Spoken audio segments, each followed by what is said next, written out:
오라버니들 안녕하세요. 여러분들은 사랑을 나눌 때 중요한 것이 무엇이라고 생각하시나요? 보통 한국 남성들은 크기가 크고 무조건 강하고 길게 하는 게 최고다. 그래야만 여자들이 좋아한다 라고 생각하는 경향이 있습니다. 여러분도 혹시 크기나 테크닉 혹은 시간이 제일 중요하다고 생각하지 않으셨나요? 하지만 남자들이 생각하는 것만큼 여자들은 크기와 시간에 대해 중요하게 생각하지 않습니다. 물론 사람마다 편차가 있기 때문에 그런 것을 좋아하고 중요하게 생각하는 여성도 있지만 대부분의 여성들은 그렇지 않은 경우가 많습니다. 우리 남성분들도 갱년기가 지나고 난 이후에는 사랑을 나눌 때 젊었을 때처럼 강하게 할 수 없는 게 못내 아쉬웠던 분들이 계실 겁니다. 그리고 사랑을 나누고 한 번 더 하고 싶은 마음은 있지만 몸이 따라주지 않아 힘들 때가 많죠. 하지만 체력이 따라주지 않고 강하게 하지 않아도 젊었을 때처럼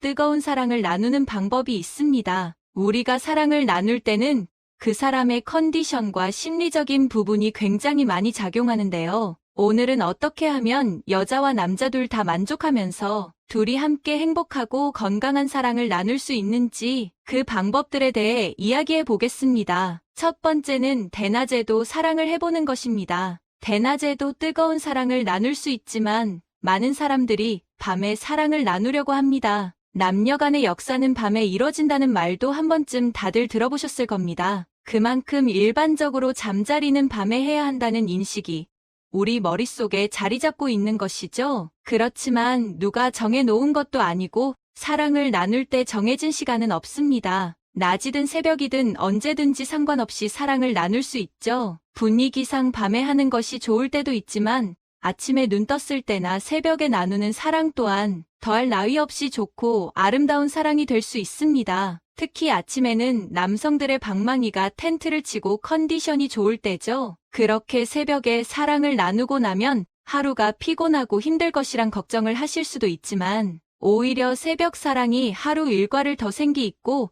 활기차게 만들어주는 계기가 될 수도 있습니다. 우리가 살아가는 도중에 가장 젊고 멋진 행복한 날은 내일이 아닌 언제나 지금 이 순간입니다. 특히 중년이 넘어가면서부터는 하루하루를 소중하게 생각하시는 게 중요합니다. 마음이 동할 때 사랑을 나누고 담백하게 표현하는 것이죠. 여러분들은 하루하루를 소중히 하고 기회가 올 때마다 많은 사랑을 하시길 바랍니다. 두 번째는 남자가 갑자기 사랑을 나누고 싶어 할 때 여자가 피하지 않는 것입니다. 동물들은 오로지 종족의 번식을 위해서만 교미를 합니다. 발정기라는 특수한 기간에 암컷이 수컷을 유혹하는 분비물이나 냄새를 흘려 수컷을 유혹해서 그 기간에만 번식을 위해서 교미를 하죠. 하지만 사람은 꼭 종족 번식을 위해서만 사랑을 나누지 않습니다. 서로가 즐거움을 위해서 마음이 통하면 육체적으로 정신적으로 교감하기 위해서 우리 인간은 언제든지 사랑을 나눌 수 있죠. 우리가 나누는 사랑은 어떤 규칙이나 꼭 이렇게 해야 된다고 정해진 것은 없습니다. 물론 서로 뜨거운 눈빛을 주고받고 충분한 대화를 나눈 후에 늘상 말하는 전이 시간도 지켜가면서 사랑을 정성스럽게 순서대로 나누면 더없이 좋지만 갑자기 TV를 보다가 남성분들의 방망이가 자신도 모르게 반응을 하고 감작이 하고 싶어질 때 여성분들은 그런 감작스러운 상황에서 피하고 하기 싫어하는 경우가 많습니다. 여자들은 장소와 분위기를 중요하게 생각하기 때문이죠. 하지만 중년이 넘어가면 방망이가 언제나 젊었을 때처럼 힘있고 단단하지 않기 때문에 분위기와 장소 이런 것들을 다 신경 쓰고 따지다가는 그 소중한 시간들을 놓칠 수가 있습니다. 따라서 여성분들은 남자들이 갑자기 요구하더라도 못 이기는 척 응해주는 여성분들의 센스가 필요합니다. 물론 분위기와 장소 그리고 충분한 대화와 전이 이렇게 순서와 장소를 지키는 것도 매우 중요하지만 간혹 가다가 한 번쯤은 그런 것들을 다 무시하고 사랑을 나누어 보세요. 남성의 정년은 70살까지라는 말이 있습니다. 시간이 얼마 남지 않았을 수도 있으니 기회가 생길 때마다 놓치지 않기를 바랍니다. 세 번째는 쟤를 미리 준비해 놓기입니다. 중년이 넘어가면 여성 호르몬의 감소로 에스트로겐 분비가 줄어들어 여자들의 그곳이 마르는 경우가 많습니다. 그래서 건조함에 상처가 날 수 있어서 자연스럽게 잠자리를 기피하게 되는 것이죠. 그렇기 때문에 아무리 전이를 열심히 하고 노력해도 힘들다면 젤 같은 제품의 힘을 빌려서 사랑을 나누는 것도 하나의 방법입니다. 그곳을 촉촉하게 만들지 못했다고 내 스킬이 형편없거나 매력이 없어졌나 걱정하지 마세요. 이는 나이가 들면서 생기는 자연스러운 현상이니 너무 걱정하지 마시고 침대 주변에 항상 젤 같은 제품을 챙겨 놓으시길 바랍니다. 네 번째, 폐경이 지나도 사랑을 나누자. 실제로 폐경이 지나면 사랑을 멈추는 경우가 많습니다. 중장년 여성은 성생활을 즐기지 않는다는 사회적 통념이 자리 잡고 있는데요. 여성이 폐경을 하면 여성 호르몬의 분비가 줄어드는 건 사실이지만 여성에게도 남성 호르몬인 테스토스테론이 조금씩 분비돼 여성도 여전히 욕구를 가지고 있습니다. 소비자보호원에서 실시한 성생활 실태 조사에도 74세에서 79세의 노년들 중 58.6%가 여전히 잠자리를 한다고 밝혀졌습니다. 80세에서 84세의 노년은 38.6%가 사랑을 나누고 있었고요. 북유럽에서는 무덤 가기 전까지 성생활하는 것을 당연하게 여기는데 우리나라나 아시아권의 사회적 통념은 폐경이 지나면 성욕이 있어도 잠자리하는 걸 꺼립니다. 이것은 잘못된 사회적 인식이라고 생각합니다. 숟가락 들 힘만 있으면 한다는 말처럼 요즘에는 약 먹을 힘만 있다면 얼마든지 사랑을 나눌 수 있습니다. 워낙 좋은 약들이나 제품이 많이 나와서 서로 사랑하는 마음만 있다면 노년에도 꾸준히 사랑을 나눌 수 있는 것이죠. 다섯 번째는 여성들이 하고 싶다고 제안하기입니다. 여자는 중년이 넘어서도 부끄럽고 수줍어서 혹은 사회적인 통념상 여자는 먼저 그런 말을 하면 안 된다고 생각해서 하고 싶은 마음이 생겨도 말하지 못하고 속으로 삼키는 경우가 많습니다. 하지만 성적 욕구라는 것은 인간의 당연한 본성이고 인간의 가장 강력한 욕구 중 하나입니다. 배고프면 밥 먹고 싶다고 밥 먹으러 가자 하는 것과 졸리면 졸리다고 자자고 하는 식욕과 수면욕처럼 때로는 하고 싶으면 하고 싶다고 얼마든지 말할 수 있는 것이죠. 점점 성적으로 개방적인 분위기로 문화가 바뀌고 있지만 아직도 우리나라의 정서상 여자가 먼저 그런 말을 하기는 쉽지 않습니다. 여자가 그런 말을 하면 쉬워 보이고 해퍼 보인다는 인식 때문이죠. 하지만 그렇게 요구했을 때 불쾌해하거나 싫어하는 남성은 거의 없을 테니 여자분들도 용기 내서 자신의 욕구에 충실한 것이 중요합니다. 항상 남자분들의 리드만 기다리다가는 좋은 시절이 다 가버릴 수도 있습니다. 여섯 번째, 스킨십과 관련된 대화하기. 젊었을 때는 눈만 마주쳐도 함께 침대로 가곤 했지만 중년이 넘어가면서부터는 충분한 의사소통과 스킨십이 중요합니다. 일상적인 대화는 잘하지만 스킨십과 관련된 대화는 잘하지 못하는 커플들이 많죠. 주제가 주제이다 보니 부끄러운 게 사실입니다. 하지만 연애는 결국 대화를 통해 서로에 대해 이해하고 감정을 공유하는 과정이기 때문에 이 과정은 매우 중요합니다. 실제 관련 연구에서도 스스럼 없이 스킨십에 관한 대화를 하는 커플의 연애 만족도는 80점으로 나왔고 대화를 잘하지 않는 커플의 만족도는 56점으로 나왔습니다. 1년 이상 장기 연애 커플인 경우 이 차이는 더 벌어졌죠. 그만큼 오래 연애할수록 스킨십과 관련된 대화의 중요성이 크다는 것입니다. 이런 대화를 나누는 것은 그만큼 두 사람이 편하고 서로를 믿고 신뢰할 수 있다는 의미이기 때문에 꼭 스킨십과 관련된 대화가 아니더라도 더 솔직하고 진솔한 대화를 나눌 수 있는 커플이라는 의미죠. 결국 이런 신뢰감 형성과 믿음이 서로를 더욱 끈끈하게 만들고 서로가 만족하는 잠자리로 이어지는 지름길입니다. 건강한 성생활은 여러 이점이 있습니다. 치매 예방, 우울감 완화, 면역력 향상, 상대방과의 친밀감 증가와 신체와 정신의 활력을 되찾게 해주죠. 여러분들도 기회가 올 때마다 이런저런 상황 때문에 포기하지 마시고 건강한 사랑을 이어나가 삶의 질을 높이시길 바랍니다. 이제 오늘의 다음 콘텐츠로 넘어가겠습니다. 사람마다 입맛이 제각각이듯 잠자리에서도 좋아하는 자세가 있고 싫어하는 자세가 있을 겁니다. 여러분은 어떤 자세를 좋아하시나요? 남자분들은 특히 별 느낌이 없다가 좋아하는 자세를 하면 느낌이 많이 오고 빨리 쌀 것 같은 자신만의 좋아하는 자세를 한 가지씩 가지고 계실 거예요. 남자분들이 좋아하고 선호하는 자세가 있는 것처럼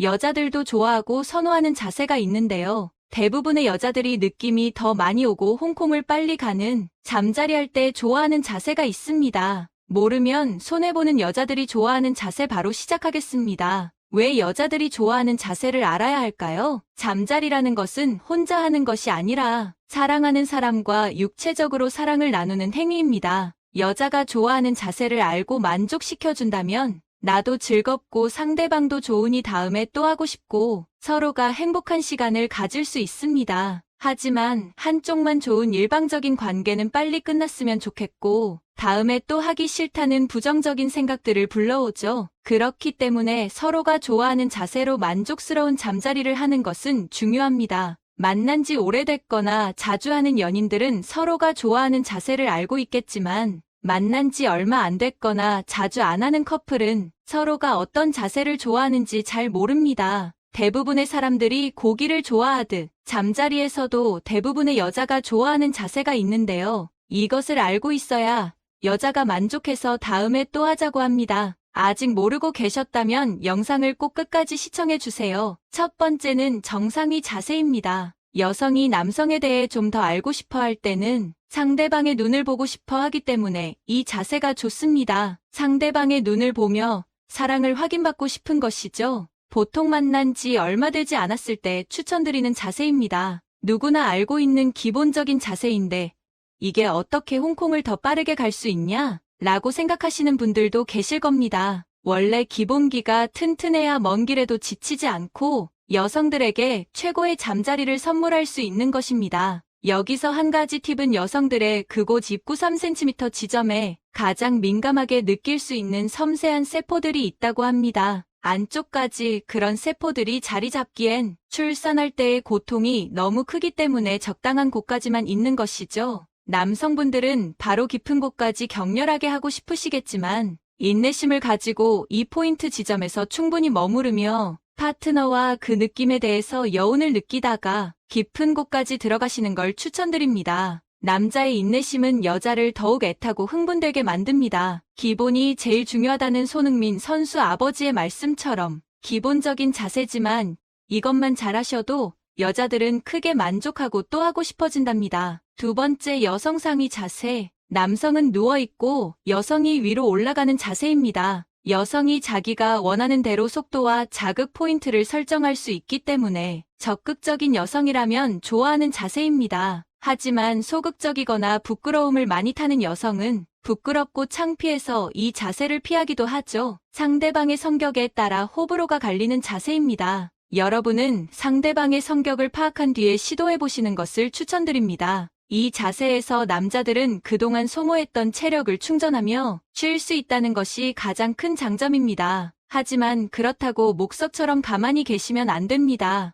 이때도 지속적으로 상대방과 눈을 마주치면서 상체를 세워 상대방을 안아줄 수도 있고 파트너가 위아래로 움직일 때마다 골반을 살짝씩 튕겨주며 같이 리듬을 맞추는 것도 좋은 방법입니다. 이때 손도 가만히 놀고 있는 게 아니라 상대의 예민한 부위를 터치해주면서 여성의 포인트들을 같이 자극해주시면 홍콩으로 가는 길이 빨라지고 여자의 만족감은 커집니다. 이렇게 포인트를 딱딱 집어주면 사랑을 나눌 때마다 여성은 만족스러워하고 자신과 정말 잘 맞는다고 느낄 것입니다. 또한 여러분은 능력 있는 최고의 남자가 될 수 있겠지요. 세 번째는 후베이 자세입니다. 후베이 자세는 남성의 몽둥이가 조금 작거나 여성이 키가 클 때 추천하는 자세입니다. 여성이 키가 커서 자세나 각도가 잘 나오지 않거나 남성의 크기가 작아서 포인트를 잘 자극시켜주지 못한다면 여성이 엎드려서 무릎을 세워 각도를 맞출 수 있기 때문에 서로가 만족하는 자세가 될 수 있습니다.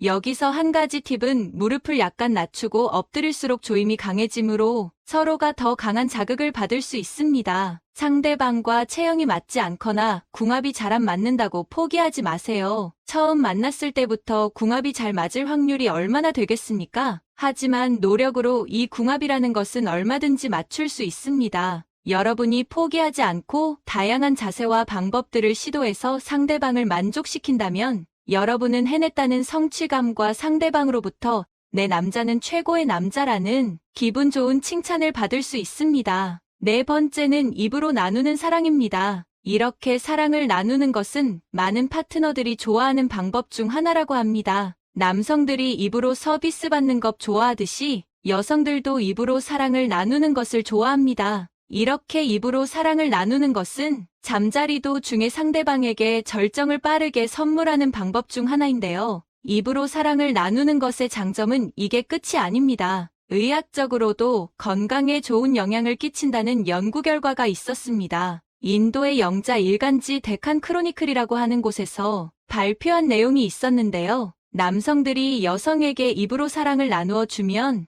여성들은 사랑의 호르몬인 옥시토신과 생식 호르몬의 분비가 늘어난다고 합니다. 게다가 여성들의 두통을 치유해 주거나 밤에 숙면을 취할 수 있게 큰 도움을 주기도 한다니 안 할 이유가 없겠죠? 간혹 비위가 약하거나 냄새가 난다고 입으로 사랑을 나누는 것을 피하는 분들도 계시는데 상대방은 이것을 내심 못마땅하게 여겼을 수도 있습니다. 눈 딱 감고 용기 내서 한번 시도해보세요. 상대방의 몸을 구석구석 정성 들여서 만족시켜준다면 여자는 그 세심함에 감동받고 더욱 빠져들게 됩니다. 5번째는 서서 할 때입니다. 이 자세의 묘미는 크게 4가지가 있습니다. 첫 번째, 남녀 모두 옷을 다 벗을 필요 없이 캐주얼하게 가능합니다. 두 번째, 옷을 전부 벗을 필요가 없고 서서 할 수 있으니 공간의 제약을 많이 받지 않습니다. 공공장소나 야외에서 스릴을 즐기면서 가능합니다. 세 번째, 짧지만 강력한 느낌을 원하는 분들께 좋습니다. 네 번째, 평범한 자극에 지겨우신 분들은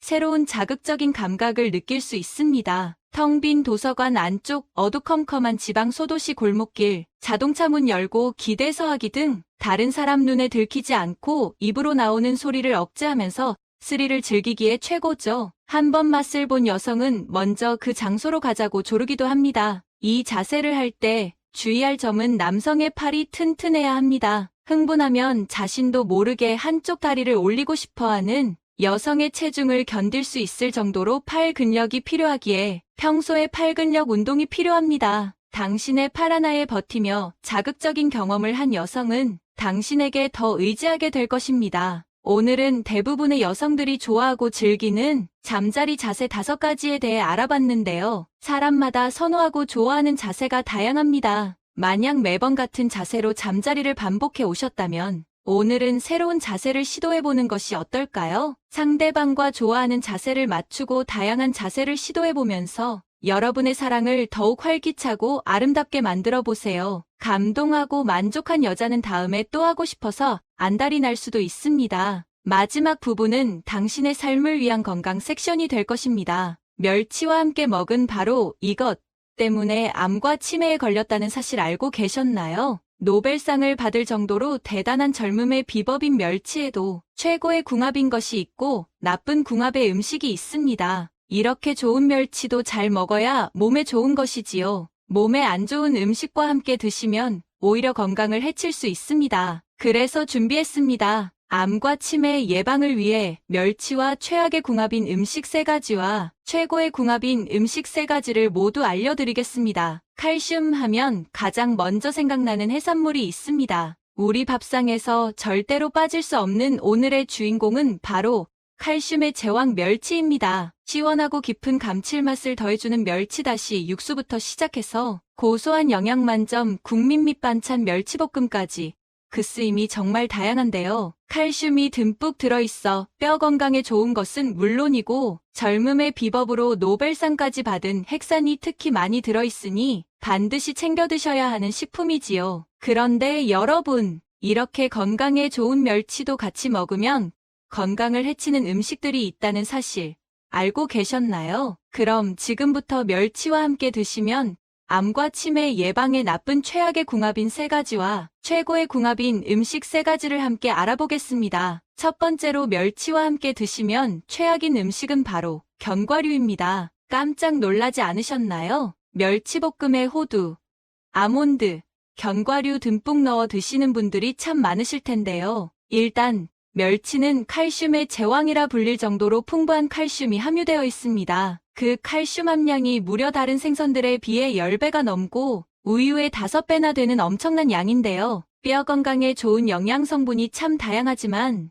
무엇보다도 칼슘은 뼈 자체를 구성하는 성분이니 골밀도를 강화하기 위해서 반드시 꼭 챙겨 드셔야 하는 것이지요. 성장하는 어린이들의 뼈 발육과 성장에도, 중년의 골다공증이나 허리디스크 예방에도 모두 멸치를 추천드리는 것이랍니다. 그런데 큰 문제가 하나 있습니다. 바로 나이가 들면서 칼슘의 흡수율이 급격하게 떨어진다는 것인데요. 아무리 칼슘을 드셔도 몸에 잘 흡수되지 않으니 아무 소용이 없는 것이지요. 그렇다면 칼슘을 보충제로 챙겨 드셔야 할까요? 아닙니다. 칼슘은 특히 고용량의 영양제로 드시면 순환이 되지 않아서 신장결석, 심혈관 질환의 위험이 크게 높아지는데요. 이처럼 부작용의 우려가 매우 크니 칼슘은 반드시 균형 잡힌 식단 안에서 자연식품으로 섭취해 주셔야 합니다. 바로 그때 뼈채로 먹는 생선인 멸치가 최고의 식품이 되는 것이죠. 게다가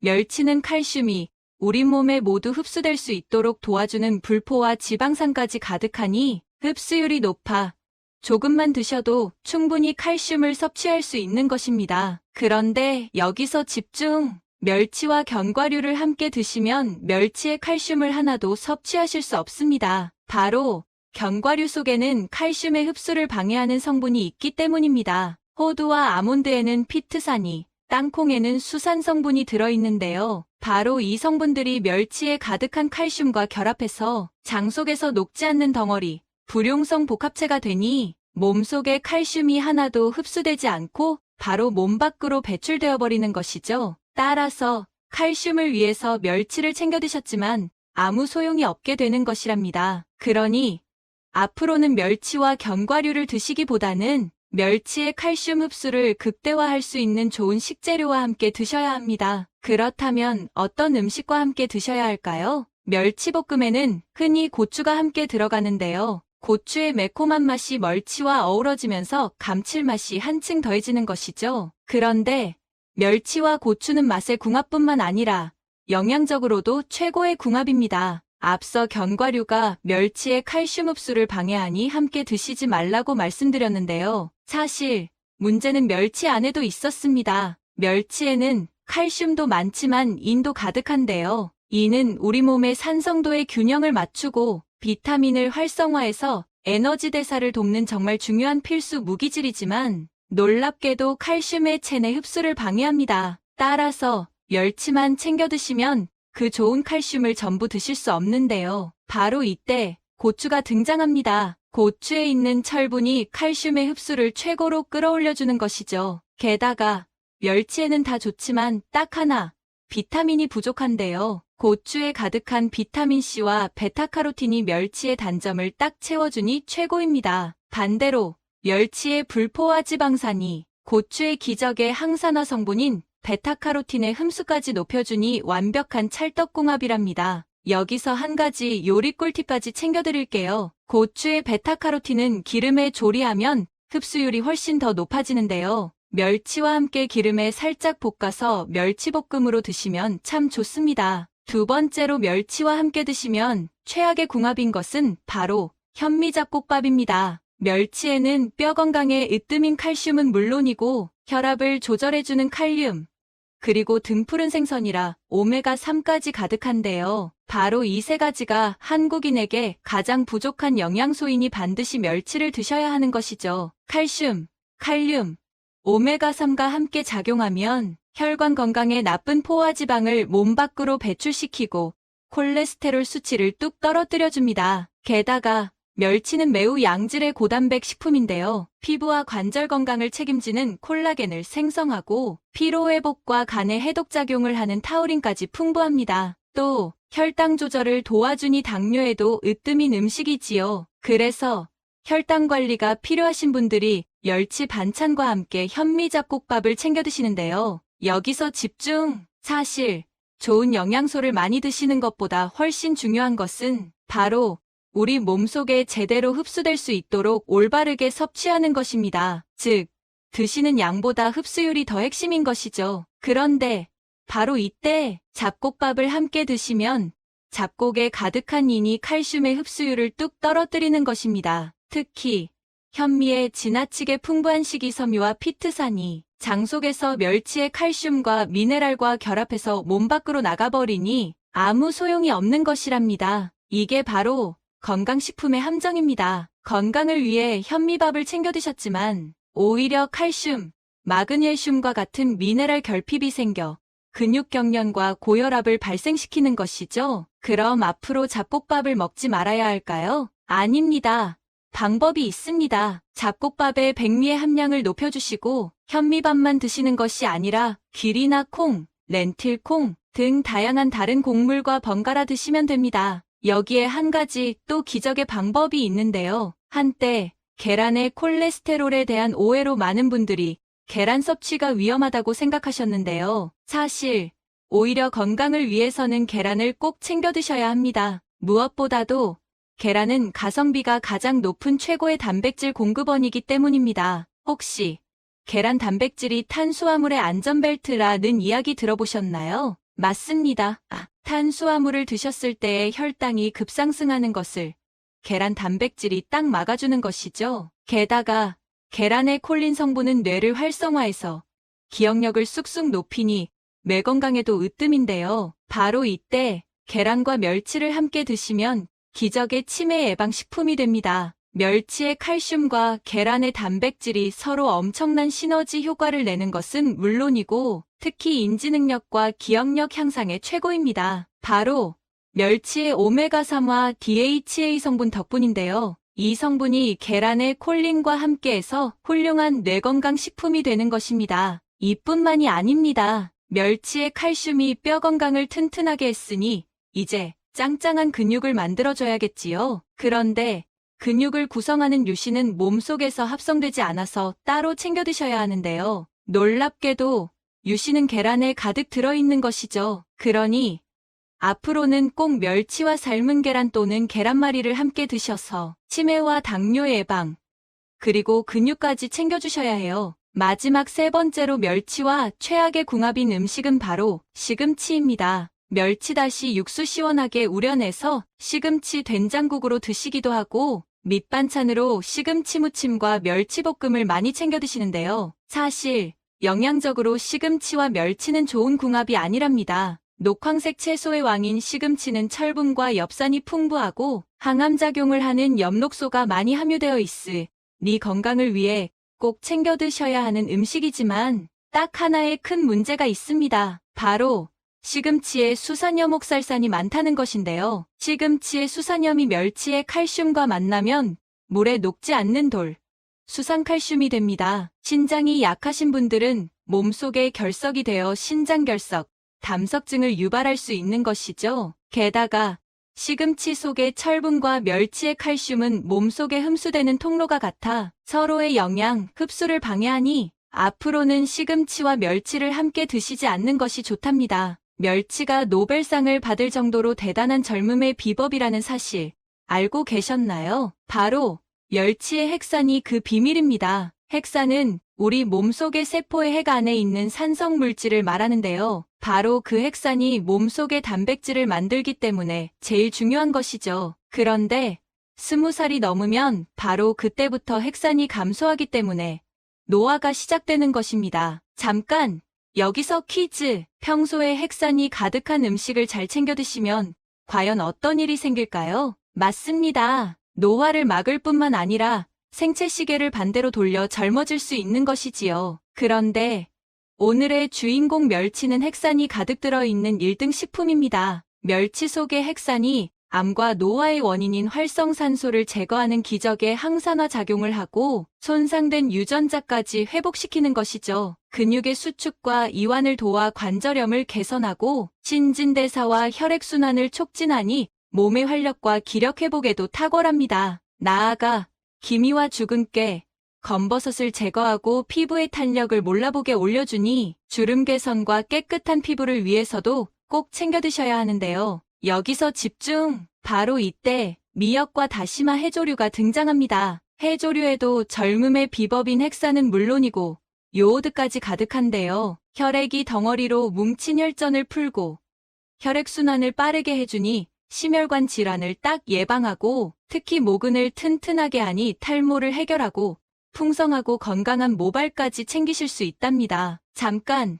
우리 꾸러기 구독자님들을 위한 레시피 팁까지 챙겨드릴게요. 멸치의 핵산은 특히 머리 부분에 많고 칼슘은 뼈에 많으니 멸치 통째로 우려 미역국을 끓여 드셔도 좋고 멸치와 다시마를 곱게 갈아 천연조리료로 만들어 두시면 언제든 감칠맛 나는 최고의 건강요리 비법이 된답니다. 지금까지 멸치와 함께 드시면 최악의 궁합인 3가지와 최고의 궁합인 음식 3가지를 모두 알아보았는데요. 마지막으로 함께 정리해볼까요? 멸치는 견과류와 드시지 말고 고추와 함께 챙겨 드세요. 현미 잡곡밥과 드시기보다는 계란과 같은 단백질 음식과 챙겨 드시면 좋습니다. 마지막으로 멸치를 시금치와 함께 드시기보다는 미역과 다시마와 같은 해조류와 함께 드시면 엄청난 건강 시너지 효과까지 챙기실 수 있습니다. 어떠신가요? 몸에 좋은 멸치, 좋은 궁합의 음식과 함께 잘 챙겨 드셔서 여러분들의 건강을 지키셨으면 좋겠습니다.